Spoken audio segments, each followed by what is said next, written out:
This is Michael with O'Connell Landscape, and today we're in the garden and I wanted to show you 3 different ways to irrigate some above ground corten steel beds.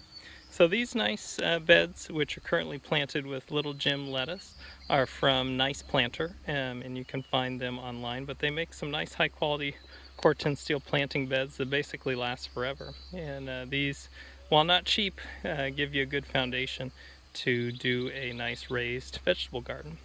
So in this bed we've got Little Jim, and this first bed I've done with drip irrigation using fan spray micro sprayers.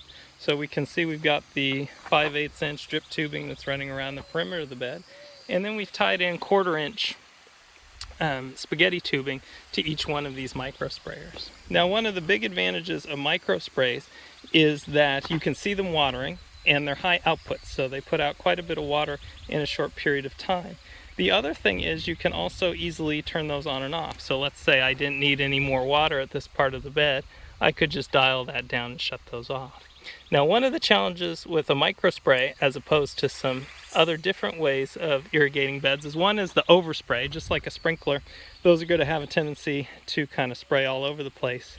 And the other challenge is they tend to be a little bit fussy, and that's pretty typical with 1/4 inch drip tubing components, in that you have to watch them and make sure that they're not, they will have a tendency to kind of drift close, or they'll fall over, or they'll come undone from the 5/8 inch tubing that we have here. So they're not as low maintenance as some other ways we can irrigate a bed, and we'll look at that shortly.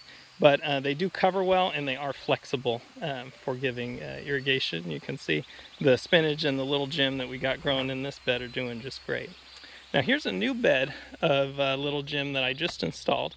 And this one we're doing a little bit different here. Don't try this at home. We've got 2 boxes on the same zone with 2 different irrigation methods. So eventually I'm going to switch these out so that they're balanced. But right now I've got some Hunter inline tubing here on this bed. So this is another bed of Little Jim, but rather than the sprayers, I've gone with inline tubing. And these are 1 gallon inline emitters, which are spaced 1 foot apart. So you can see we're watering in a grid in between our Little Jims. So obviously these are going to take a lot more runtime than our other bed with our micro sprays. One of the nice things, just like a pot, a above ground planter, if you do overwater, that ends up typically just draining out the bottom. So it's hard to overwater, especially with a good soil mix.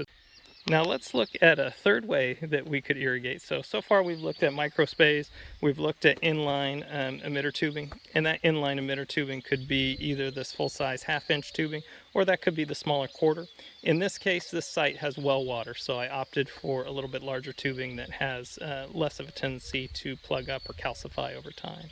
Now the third way that I could irrigate an above ground bed here is to just use plain old tubing and emitters. And I just pulled out the herbs that were in this bed, but we can see 5/8 inch tubing that's come in here.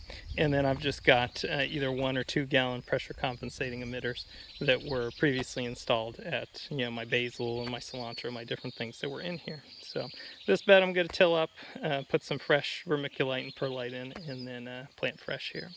Now one other thing to think about as we look at these beds is it is always nice either to have hard pipe PVC, or in this case I've just got drip tubing, but to install an shut-off valve to each of our beds. So that way, if I've got one bed like this one over here that I'm not using, I can just shut that off and the rest of the zone will water. So that's just a handy little way to set those up. So that's 3 different ways to irrigate some raised beds.